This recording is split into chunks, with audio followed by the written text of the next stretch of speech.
Okay, so hi people, back again with me, Vincent Nattaniel. So today I would like to share you what I have learned so far from Professor Casey Chen and what I will do in the future regarding what have I learned from him. So he has taught me since in the 4th semester until the 7th semester. There are so many things I've learned during this class sequentially from IBM, IMM, GSM, MND and G. So therefore my capabilities in knowing the worldview about the business, how to create a sustainable business, the strategy that need to be implemented by every company, and examining every step that implemented by most successful M&D has increased. So all of these courses that he taught me are bringing potential advantage for me to start up a new business. So without further ado, I would like to explain everything I learned into a framework which is called Action Learning Equation. Moving on the first action learning equation, which is what that refers to my self-awareness. It is to reflect about myself, to measure my strengths and weaknesses, to understand my passion in life. Therefore, I will use self-assessment pyramid matrix. On the top level of the pyramid, I'm using leadership self-assessment test to know myself in an organization, while on the middle level of the pyramid, I'm using Belbin's 9 team roles to test to know what is my core strength in a teamwork. And lastly, the bottom level of the pyramid, I'm using Big 5 personality test and the apprenticeship GET test and learning style test to know myself when working as individual. Starting from the bottom of the pyramid matrix, which is about understanding myself when working as individual. For testing my individual roles, I'm using 3 types of tests, which are learning style and apprenticeship GET test and personality test. The first one is by using learning style test. From the calculation, I found that I tend to be pragmatic, in which I put learning into practice in the real world, such as from the case studies, problem solving, and discussion. The second highest score is learned by doing, in which means that I gain knowledge by doing something like brainstorming, case analysis, and group discussion. However, I'm not a type of reflector yet, also theorist, since I'm less likely to learn by observing and thinking about what happened, and also understanding and the theory behind the action. After testing my individual skill by using learning style test, the second test that I would use is by using entrepreneurship GET test. From the test, it shows that I scored 56%, in which means I'm likely to have strength in some of the enterprising characteristics. Thus, my major strength is by having locus of control. What good about this is that I have the self-confidence and enterprising skills to open a new startup business. By having self-confidence, I would have the optimistic mind to develop my skills in managing the business and the management that I think could be improved. Therefore, I would have my own decisions toward my company without relying on others. However, the major weakness that I have is the creative tendency. I have less capability in developing new ideas about my new businesses. Therefore, I usually look up for existing ideas for opening new business. Then, the last test that I use for testing my individual skill is by using personality test. From the test, it shows that I tend to have more conscientiousness. It reflects how organized and persistent I am in pursuing my goals. I am a person which is well organized and dutiful when doing tasks or business.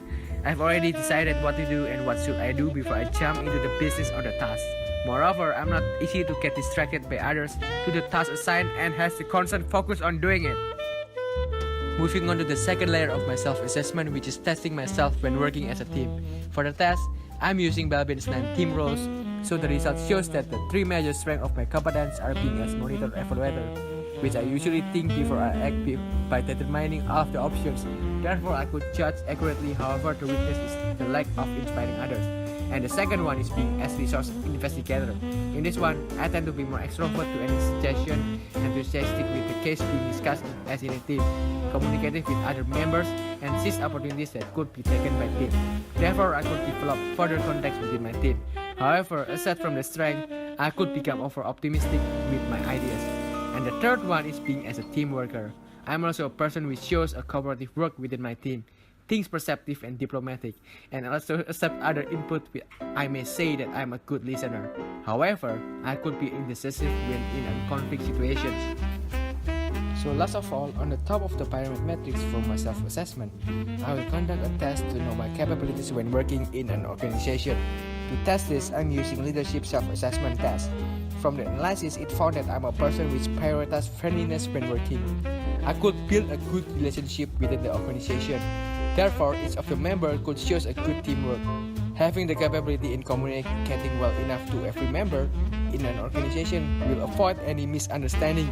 Therefore, communication skill is needed. Lastly, enable to align people together in an organization to do what I command them to do.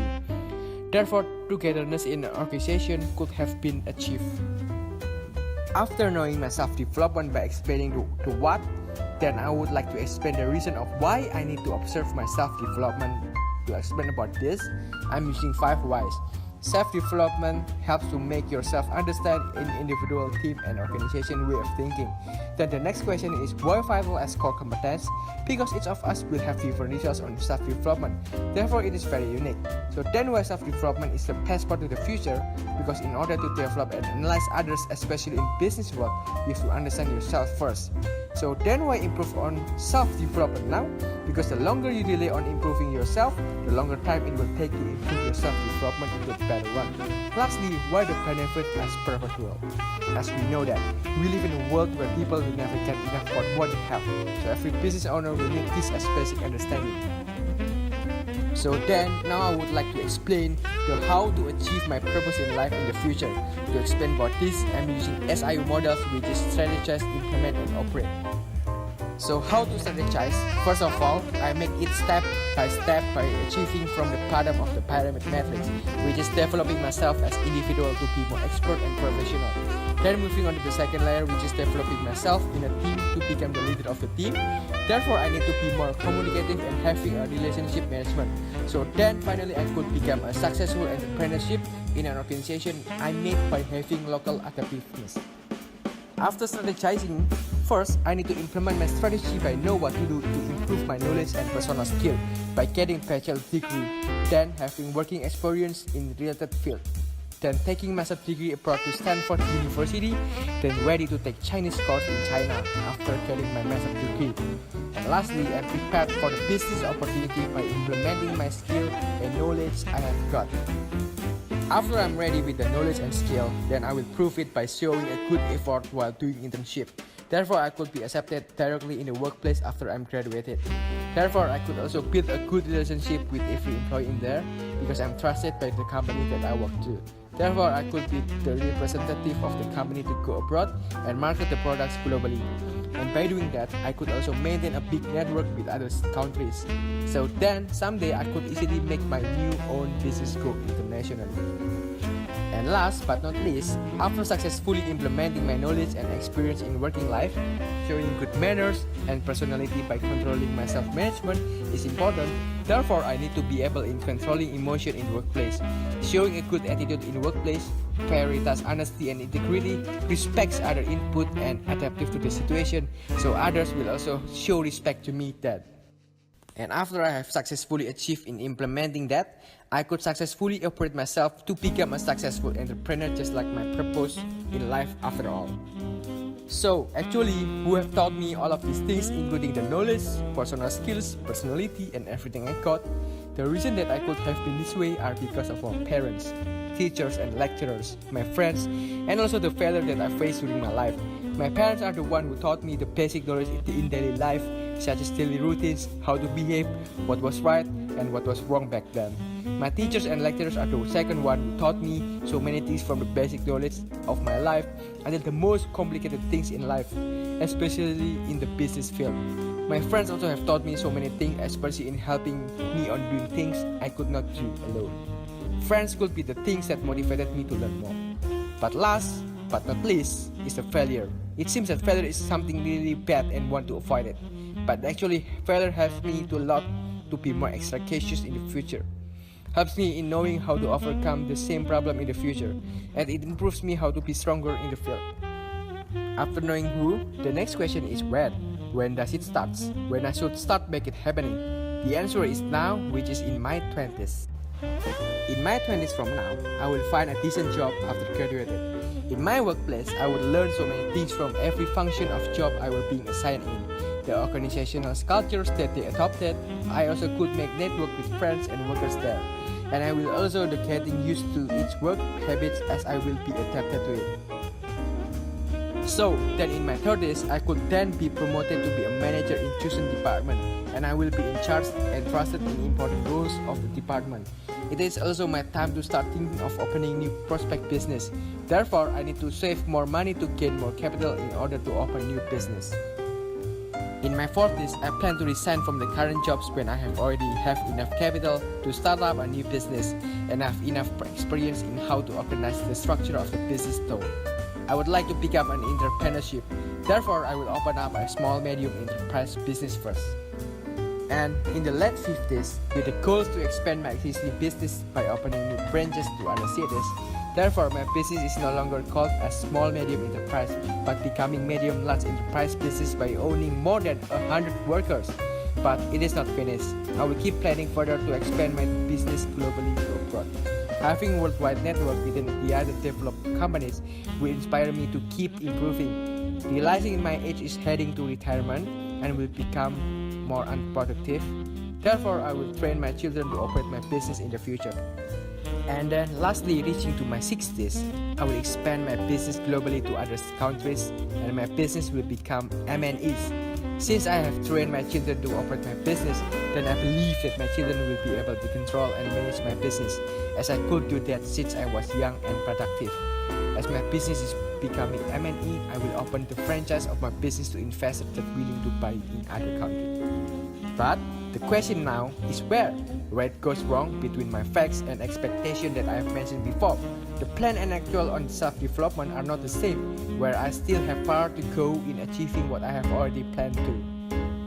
And last of all, despite how much I need to keep learning, as each day in my life, learning is happening when I gain experience in life from everything I got from failures or people. Therefore, I also gain knowledge from it. But until when I need to keep learning? The answer is until the rest of my life. Since learning is about improvement and improvement is perpetual, we live in a competitive world where everyone wants to be the best and beat one another. Therefore, learning is never ending. Okay, so now, conclusion, I've explained everything I learned from the beginning of my 4th semester until 7th semester and what I will do in the future. I've briefly explained in the form of action learning equation, such as determine what is my skill when working as an individual, as a team, in an organization. Then the reason why I should know and understand about my own self-development management 5 whys, and how by using the IFM models in which I strategize and plan for achieving my goals in life, and implementing a good relationship in the working life, and lastly how to operate myself in controlling my self-management. The people who taught me in everything I got from the beginning of my life until now, then where is my career path starts, then explaining where it goes wrong based on the facts and expectation of my life. So lastly, I already know how much I need to keep learning in my life, as we know that learning is about improvement and improvement is perpetual, which is continuous. So thank you for watching and listening to me. Hope that it could inspire your life. Bye for now. Cheers.